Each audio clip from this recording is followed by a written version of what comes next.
చెప్పారేమో ఒకసారి చూడండి అన్న. రైట్ రైట్ సుజాత గారు మళ్ళీ కనెక్ట్ అయినప్పుడు రీకనెక్ట్ అవుతాం. మస్తాన్ గారు my same question goes to you.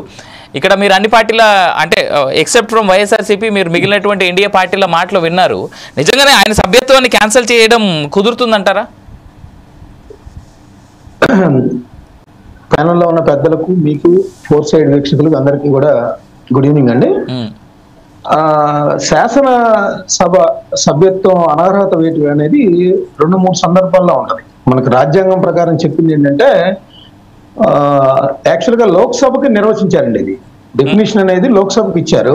Lok Sabha సభ్యత్వం సంబంధించిన ఒక 190 సెక్షన్ 190 సబ్ సెక్షన్ 4 ప్రకారం ఒక సభ్యుడు ఎవరైనా చట్టసభలకు ఎన్నికైన సభ్యుడు అంటే లోక్సభకే వాళ్ళు డెఫినేషన్ ఇచ్చినప్పుడు కూడా అన్నిటికీ వర్తించిందని దానికి ఇంప్లైడ్ అనమాట. ఏంటంటే శాసనసభ స్పీకర్కి అనుమతి లేకుండా, లేదా సభ అనుమతి లేకుండా, లేదా లోక్సభ అనుమతి లేకుండా, రాజ్యసభ అనుమతి లేకుండా, అసలు చైర్మన్ కి ఇంటిమేషన్ లేకుండా ఆ సభకి ఎవరైతే గైర్హాజరవుతారో ఇంటిమేషన్ లేకుండా కానీ, సభ అనుమతి లేకుండా కానీ, ఈ రెండు కొద్దిగా ఇన్డెప్త్ గా చూడాల్సిన అంశం. సో అలా అనర్హత వేటు వేయచ్చు ఒకటి. రెండోది, ఆ సభ్యుడు ఏదైనా అనైతిక కార్యకలాపాలకు పాల్పడి లేదా జైలు శిక్ష లాంటి వాటి కనుక పడితే ఇంకోసారి కూడా అనర్హత వేటు అనేది వర్తించింది. మూడోది ఏంటంటే పార్టీ ఫిరాయింపుల చట్టం. ఫిరాయింపుల చట్టం ప్రకారం కూడా అతను కనుక నిబంధనలకు వ్యతిరేకంగా అతను పార్టీ ఫిరాయిస్తే కనుక ఆ విధంగా అతనికి అనర్హత. ఇక్కడ జగన్మోహన్ రెడ్డి గారికి సంబంధించి డిప్యూటీ స్పీకర్ హోదాలో ఆయన చేసిన కామెంట్స్ ఏంటంటే, ఆయన ఇప్పుడు మొన్న శాసనసభ పులివెందుల నుంచి శాసనసభ్యుడిగా ఎన్నికైనప్పుడు ఆయన వచ్చి ప్రమాణ స్వీకారం చేసిన పరిస్థితి ఉంది. సో అప్పటి నుంచి కూడా ఆయన ప్రమాణ స్వీకారం అనేది కూడా అది కూడా సెషన్స్ లో భాగం కాబట్టి ఆ రోజు ఆయన అటెండ్ అయినట్టు లెక్క. అప్పటి నుంచి 60 పని దినాలు ఇప్పటి వరకు జరిగాయి. ఎందుకంటే శాసనసభ వచ్చిన తర్వాత చాలా కేరళలో పోల్చుకుంటే మనకి చాలా తక్కువ రోజులు జరుగుతున్నాయి. పక్కన ఉన్న తెలంగాణతో కూడా పోల్చుకున్నా కూడా కనీసం సంవత్సరంలో 40 రోజులు కూడా 40-45 రోజుల్లో ముగించేస్తారు అన్ని సెషన్స్. వింటర్ సీజన్, వర్షాకాలం, బడ్జెట్ సెషన్స్ అన్ని చూసుకున్నా కూడా ఇయర్ లో చాలా తక్కువగా నడుపుతున్న పరిస్థితి ఉంది.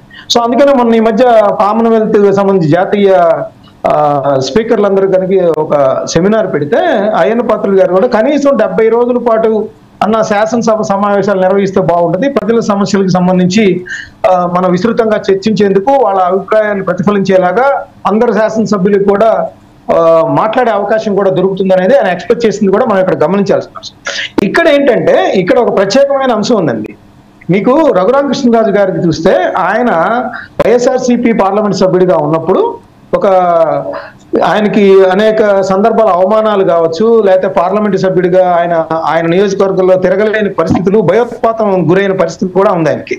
సో ఆ నేపథ్యంలో ఆయన జగన్మోహన్ రెడ్డి గారికి ఆయనకి ఇది నడుస్తూ ఉంటది. మీరు శాసనసభగా ఎన్నికైనప్పుడు, సభ్యుడిగా ఎన్నికైనప్పుడు కూడా జగన్మోహన్ రెడ్డి గారు వచ్చినప్పుడు ఆయన దగ్గరికి వెళ్ళి మీరు తరచుగా శాసనసభలో మీరు రెగ్యులర్ గా వస్తే బాగుంటుంది అనేది కూడా ఆయన ఒక ధైర్యంగా ఆయన అప్పుడు చెప్పారు. అంటే వాళ్ళిద్దరి మధ్య బయట మన ప్రజల్లో అంతా కూడా ఒక చర్చ జరుగుతూ ఉన్న నేపథ్యంలో ఆ విధంగా జగన్మోహన్ రెడ్డి గారి దగ్గరికి వెళ్ళి మీరు అసెంబ్లీకి తప్పనిసరిగా రావాలన్నది కూడా ఆయన సజెషన్ చేశారు.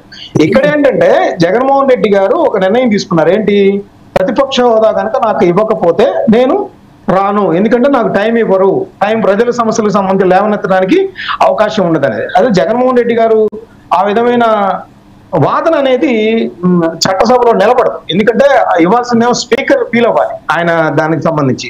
అంటే మనకి ఎక్కడ కూడా నిబంధన అయితే లేదండి లోక్సభలో కానీ ఇంతమంది సభ్యులు ఉంటేనే లేదు. ఎందుకంటే ఢిల్లీలో కూడా 3 సభ్యులు ఎన్నికైనప్పుడు కూడా బీజేపీకి ఇచ్చిన పరిస్థితి కూడా ఉంది. ఇక్కడ కూడా ఇవ్వచ్చు, కావాలనుకుంటే ఇవ్వచ్చు. కాకపోతే జగన్మోహన్ రెడ్డి గారు అడగటం, ఆయన ఏంటంటే మాట తిప్పడు, మడమ తప్పడు, విశ్వసనీయత అనేది మాట్లాడినప్పుడు ఆయన ఏమన్నారు, గత శాసనసభలో ఏం చెప్పారంటే మీకు 23 మంది ఉన్నారు, ఇప్పటికి 2-3 వెళ్ళిపోయారు, ఇంకో 2 కనుక లాగేసుకుంటే మీకు ప్రతిపక్ష హోదా కూడా ఉండదు అని ఆయనకి నాలెడ్జ్ లో ఉండే అన్నారు. అంటే 18 మంది 10% సభ్యులు కనుక లేకపోతే కనుక మీకు ప్రతిపక్ష హోదా కూడా లాగేసుకుంటాం అనేది చెప్పారు. ఆయనే ఆ విధంగా ప్రకటించినప్పుడు అది ఆయనకి ఆ నిబంధన పట్ల ఏదో ఒక తప్పుడు సమాచారం అన్నా ఉండాలి, లేదా నిజమైన సమాచారం అయినా ఉండాలి. అదన్నా చెప్పాలి. ఇప్పుడు శాసనసభకి ఏం చెప్పాలి, అప్పుడు నేను పొరపాటున అన్నాను, తెలియక అన్నాను, నాకెవరో రాంగ్ ఇన్ఫర్మేషన్ ఇచ్చారు, అందువల్ల ఆ విధంగా అనాల్సి వచ్చింది.